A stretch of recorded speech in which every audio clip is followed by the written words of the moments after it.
Let's talk. Let's talk. I haven't did a talk video in a while. I want to make an argument.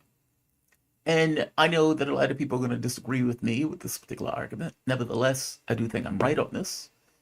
It's about Cenk Uygur. I have watched in the wings this fight that has been taking place on what is called the progressive left, where Uygur and TYT effectively resides. I mean, in many respects, you could say CYT started this kind of ecosystem of the left with TYT. I mean, for God's sake, they've been around for like 12 years, if not longer. And Uygur recently, after the loss of Kamala Harris, came out, if I remember correctly, said something to the effect about trans kids, how he wasn't for it. And the left freaked out. Uygur and Anna started going on right-wing networks. In fact, the most recent one was appearing on stage with Charlie Kirk. And the left, progressive left, flipped out. I watched that, and when it first came out, I said to myself, well, he's right about the trans kids thing. I mean, the idea that you're going to have a child who is not even legally allowed to drink or drive a car to be able to mutilate themselves for life is outrageous. And it's purely ideological.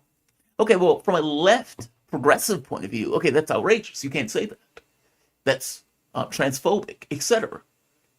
And that kind of gets to some of the problem and some of the thing that I think Uygur is trying to deal with and resolve that he is getting shit on immensely for. I would go further. What Uygur has been doing and the response by progressives makes his point. It makes his point that much stronger. The reason why I no longer call myself a progressive is because, for all intents and purposes, I'm an economic lefty. And a lot of the things that these guys push, and a lot of these guys, things that they push where they need this kind of ideological allegiance to, I just don't buy. Um, I believed that it was a cult. And because I believed on some level it was a cult, I didn't necessarily see eye to eye. I felt like a lone wolf, a coyote, just kind of out there like Batman in the wings, looking at the stuff that takes place but not really a part of it. I'm an economic lefty that focuses on various issues and will give my point of view on those issues. But it's not tethered to any particular political party. It's tethered to what I think is in the best interest of Americans, people in general, from a humanitarian point of view. But if you get more specific, especially in the context of the country, what is in the best interest of Americans? And much of the things that take place in regards to policy from the West are not. They just aren't. If I'm on the left, I'm supposed to believe in the Ukraine war. I don't. Like, it's issue after issue after issue. So I've watched Uygur take the hit on this as he's been trying to kind of, it's not even a pivot. He hasn't necessarily changed policy or anything else. What it seems, and again, I will give my take to allow people to come in and people can give me their take. I'll even wait for a while and take the comments as they come out. I can't see how he's wrong. So Uyghur's argument, for all intents and purposes, is we lost a race where 8 million people decided to just say screw it. They didn't come out. That those people either felt alienated or ostracized by the Democratic Party for how they were as Americans. Because keep in mind, most Americans are not ideologically pure. Most Americans have point of views that kind of, go to the left and to the right. They just are who they are. They're just making their way, and they have certain points of view. Now, the reality of it is, the left has this thing about ideological purity. I watched on CNN where one of the hosts pointed out about boys playing in girls' sports, and the other guests flipped out, red-eyed, screaming, because he couldn't necessarily tolerate somebody pointing out that a biological male is in a woman's sport. Just astonishing stuff. Most Americans wouldn't do that because most Americans are not ideologically pure in that way where you need to toe a very specific line. Uygur comes out and says, why did we lose this race? And is it possible that we lost this race because certain things within the context of ideological purity just is an aberration for Americans, meaning they look at it and fully disagree with it. And because they fully disagree with it, they can't necessarily see themselves having a place what is typically considered on the left. And he pointed out the issue for trans and the reaction that he got for making that video on trans kids. And you can say the same thing about trans in sports, where or this notion that I have to, in my mind, meaning not even defend the rights and everything else to ensure that every trans person lives a decent life like every other American will live a decent life, and defend that completely. But in my mind, I have to fully believe that a man who was born as a man with an XY chromosome transitioned into a woman, that that person is a woman indistinguishable from all other women. You're out of your mind. And if you need people to believe that, most Americans are going to think you're out of your mind. That's not transphobic. That is just reality and just scientific data of that person having an XY chromosome. I guess my point is, this is kind of the stuff that is developed on the left, that when Uygur points that out, people flip out. Now, he went on that stage and they started doing right-wing media, not because they were changing their own politics. They came to the conclusion that is it possible that there are people on the right that felt alienated by the Democratic Party, but still has a populist streak in them, meaning there's a populist lefty waiting to come out of somebody in that group that might have seen the Democratic Party in a certain light, and so they didn't necessarily see themselves in that party. Is it possible? To any degree, is it possible? And if so, what is that percentage? And how do I get those people in order to inflate the numbers of people who are in my corner, who are in my web of people in a political sense? That was his point. The left doesn't care about that. They flipped out. From my point of view, you should be trying to get as many people in your wheelhouse as you possibly can. That's how you win elections. That's how you change things. That's how you get movements. I don't need everybody to agree with me on each and every item. I need people to agree with me on main points that we can move forward on. And that's his point. But somehow that point is fundamentally missed. And the only argument that keeps coming out about Uygur is, well, you are moving to the right as a grift. You're moving to the right because, you're going back to your roots. You're moving to the right for some other particular reason. And you are giving legitimacy to these right-wing platforms when you go on these right-wing platforms, despite the fact that you're not necessarily saying or doing anything that is changing your own politics. Uygur's point of view is, I'm trying to get as many people in my tent as I possibly can get. And I believe that there's a percentage of Trumpers who are populists, who are, let's say, maybe right-wing populists, but populists nonetheless. When J.D. Vance goes out and gives a speech like this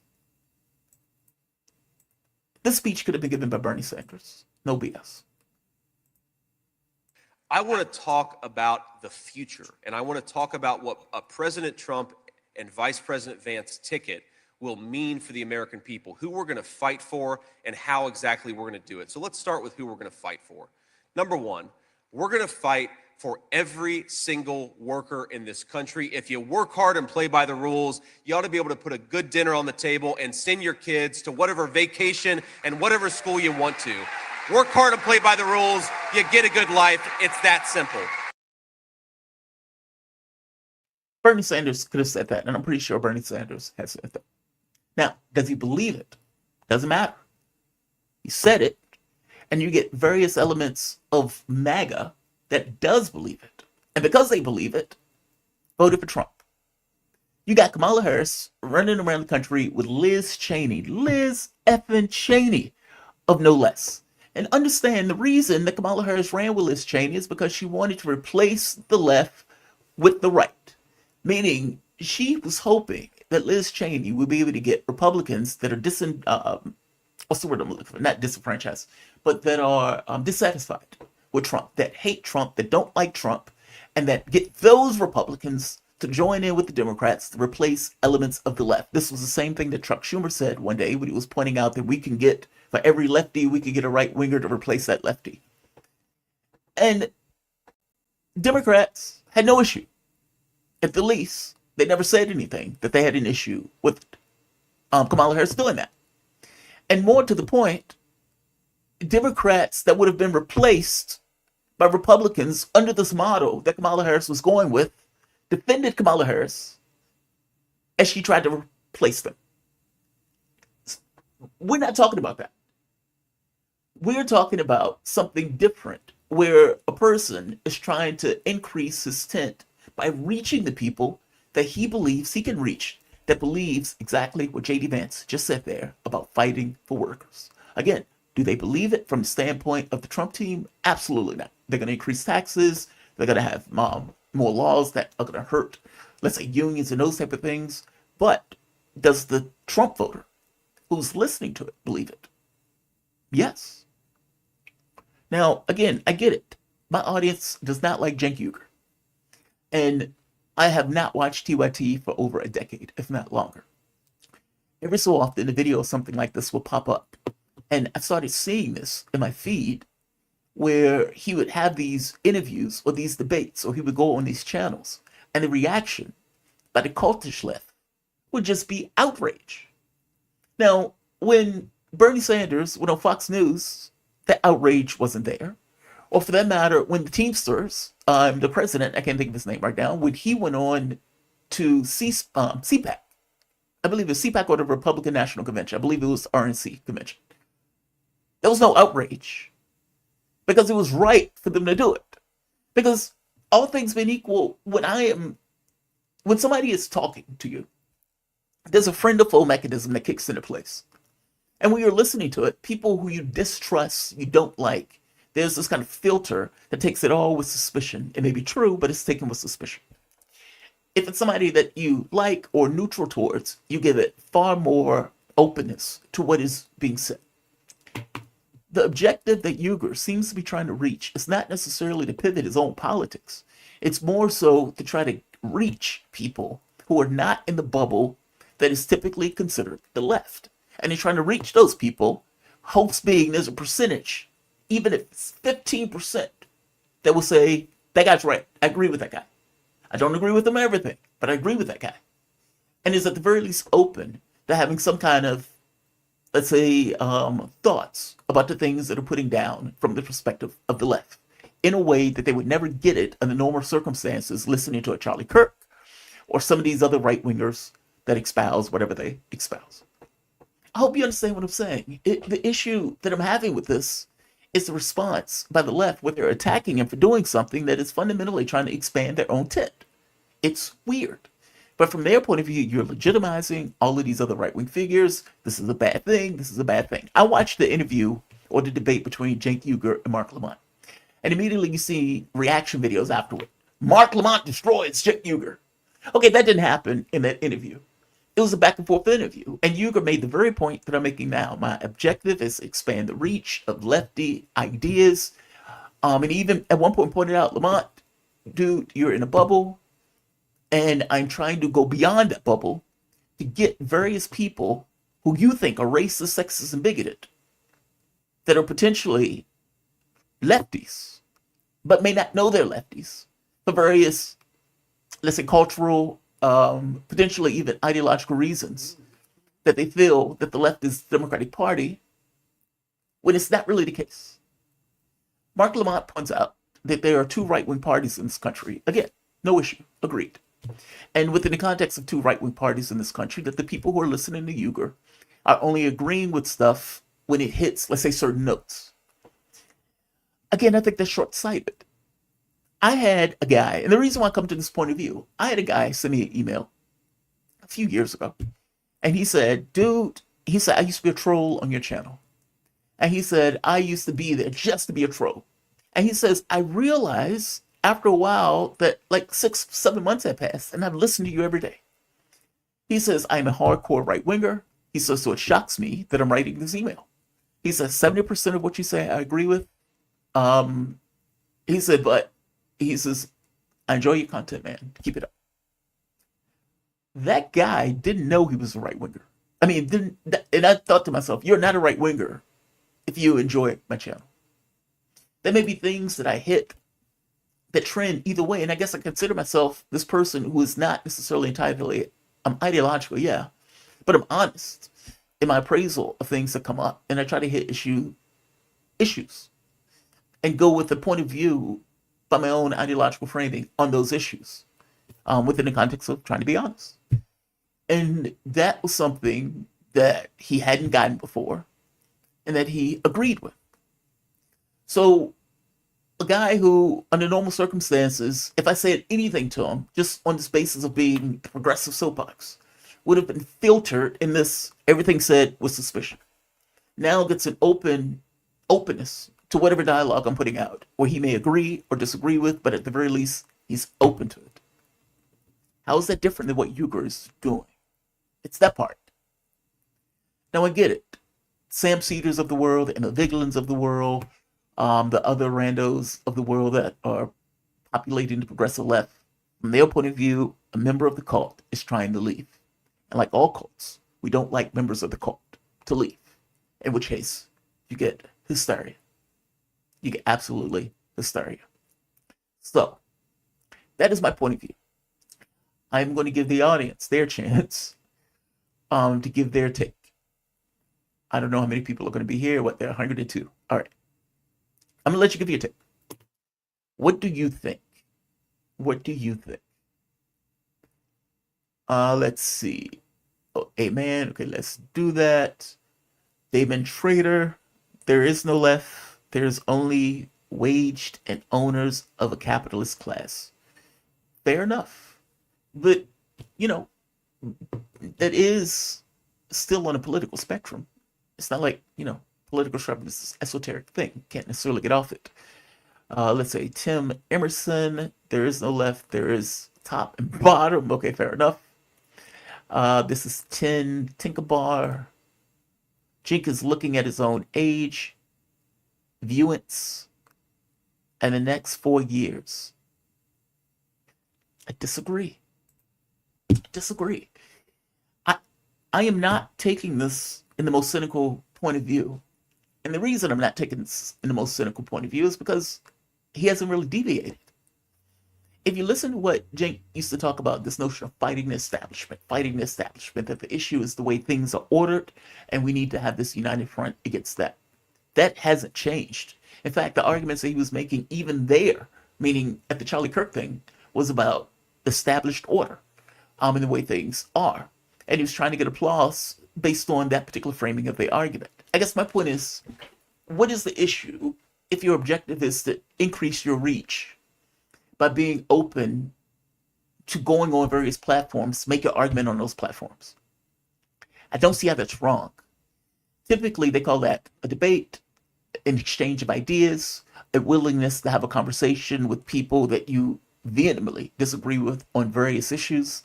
And this is not about everything said is going to be agreed upon. It's not that. It's not even about changing the mind of the host on that show. That is never going to happen. Those people have fiscal responsibility to be who they are. The issue is audience. It's the audience. It's the audience. It's the, you know, if you have a host that is pulling in 200,000 people, and for the first time they're hearing these kind of lefty ideas put in a way that is not necessarily attacking people on the right, you may be open to that. Especially if you do that on network after network after network. The attempt is, yes, expand your viewership, but more so to expand your base. It's that part. It's that part. The left don't seem to know to get that. He got mad, and now he's saying Cenk is right. Wow. I didn't get mad. Mad about what? Gunman. What? Mad about what? I'm saying he's right about this issue. You should be trying to increase your base. You should be trying to increase your base. It seems rational to me. Look, you can hate this point of view. You can downvote this video. God bless you. Here's another one. Anyways, why is America the only Western country not to subsidize education? Yes. And its citizenry in France, you can get a bachelor's degree for $500 a year. God, yes. Yes. All that's true. All of that's true. The Canadian Conservative Party is a lot more left. Look, there is no left-wing party in America. There's a party that calls itself the left wing. There is no left wing party in America. Typically, they say movements is the thing that changed that. But up to this point, we haven't seen it. I haven't listened to Cenk in years. Maggie, I haven't either. It just keeps popping up in my feed on Twitter over and over and over again. Cenk said this, Cenk said that. And typically it's the left or progressives with a huge amount of scorn, meaning the likes of Sam Cedar, the likes of these people. What's wild about it is, look, put your point of view of Cenk to the side for the moment. Because I get it. People don't like Cenk Uygur. For me, this is less about Cenk, and it is more about this idea of having a wider front that is aimed at what seems to be a problem as opposed to be aimed at each other. And if it's true that you end up with a certain percentage of people who ended up on the right, but on the populist right, where rhetoric about jobs, employment, things that are in the best interest of America, that they are willing to listen to and even agree with, then you've been able to expand your tent in a way that would have been impossible if you weren't willing to have a conversation with the other side. Now, for Democrats, that is just unheard of. And if you remember from the moment when Kamala Harris was supposed to go on Joe Rogan and they scrapped it, saying, no, I'm not going to do that. Okay, well, that's a mistake. Joe Rogan has this massive audience of the very people that you need and want to vote for you. And whereas most of them are not going to listen to you, there may be a percentage that will. And I'm saying this is true in general, and I'm saying this is true across the board. I'm missing why it's a bad thing to go on right-wing networks to have conversations with those people, especially if you're not necessarily abandoning your own ideas of things. I miss how that's wrong. And again, I guess part of my feeling on this is I do the same thing. I have right-wingers on my network. I used to get in fights with right-wingers all the time on my radio station. It was part of our show. We didn't have this kind of sandbox where you only had conversations with people that you agreed with.